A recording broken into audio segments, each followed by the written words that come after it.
আসসালামু আলাইকুম ভিউয়ার, সবাই কেমন আছেন? আশা করি সবাই ভালো আছেন। দেশ এবং প্রবাস থেকে যারা ভিডিওটি দেখছেন তাদেরকে জানাই শুভেচ্ছা ও স্বাগতম। বন্ধুরা, আজকে আমি আপনাদেরকে বগুড়ার ঠ্যাঙ্গামারা টিএমএসএস মেডিকেল মহাসড়কের সামনের বর্তমান কাজের আপডেট জানাবো।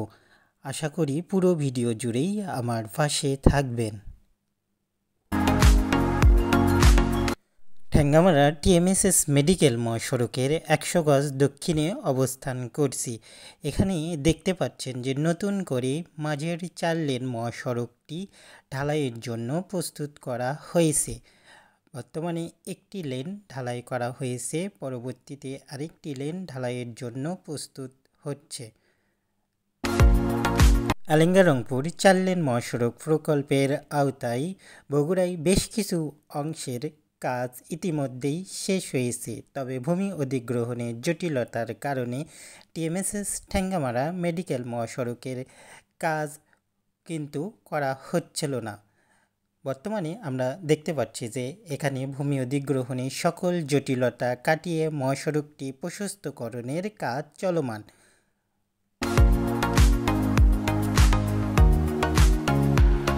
ঠ্যাঙ্গামারা টিএমএসএস মেডিকেল মহাসড়কের সামনের যে পূর্ব পাশে আপনারা দেখতে পাচ্ছেন, এখানে তাদের একটি বিল্ডিং ছিল, তার কারণেই সার্ভিস লেনটি বাধাপ্রাপ্ত হয়েছিল 70 মিটারের মতো। আমরা দেখতে পাচ্ছি যে সেই বিল্ডিংটি ইতিমধ্যেই উচ্ছেদ করা হয়েছে।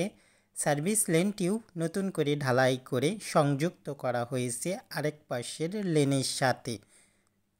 সার্ভিস লেনের পরের লেনগুলো আপনারা দেখতে পারবেন যে সেইগুলোও দৃশ্যমান। এই বিল্ডিংটি মূলত এখানে জটিলতা সৃষ্টি করেছিল, যেটা ভেঙে ফেলা হয়েছে।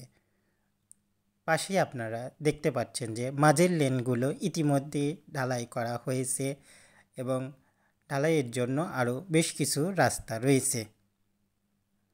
1 মাস আগের চিত্র আপনারা দেখছেন, তখন কিন্তু এই মহাসড়কটির উচ্ছেদ অভিযানের কাজ চলছিল। আর বর্তমানে আপনারা এই অংশটি দেখতে পাচ্ছেন যে অনেকাংশে কাজ সম্পূর্ণ হয়ে গিয়েছে।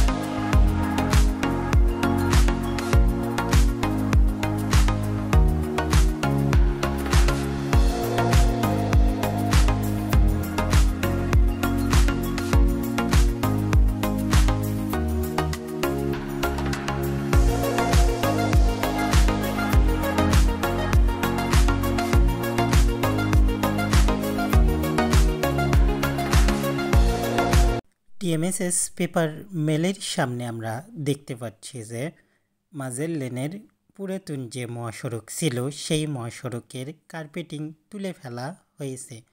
কার্পেটিং তুলে ফেলার পরে এখানে আমরা দেখছি যে রাস্তাটিকে সমান করা হচ্ছে। সামনে দেখতে পাচ্ছেন আপনারা কার্পেটিংগুলো তুলে ফেলছে।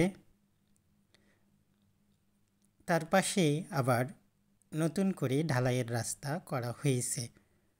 এই রাস্তাটি মূলত নতুন করে ঢালাই করেছে তারা। বর্তমানে এই অংশের কাজগুলো চলমান এবং এখানে দেখতে পেলাম যে কাজের গতি এবং পরিধি কিন্তু অনেকটাই বেশি। ঈদের আগে এই মহাসড়কটির সম্পূর্ণ অংশ যাতে মুক্ত করে দেওয়া যায় সেই চেষ্টা চালিয়ে যাচ্ছে কর্তৃপক্ষ। বন্ধুরা, আশা করি সংক্ষিপ্ত ভিডিওটি আপনাদের ভালো লাগবে। ভালো লাগলে অবশ্যই একটি লাইক দিয়ে দেবেন। পাশাপাশি নতুন যারা দর্শক চ্যানেলে যুক্ত হবেন তারা চ্যানেলটি সাবস্ক্রাইব করে আমার পাশেই থাকবেন। দেখা হবে অন্য কোনো ভিডিওয়। ততদিন ভালো থাকবেন এবং সুস্থ থাকবেন। আল্লাহ হাফেজ।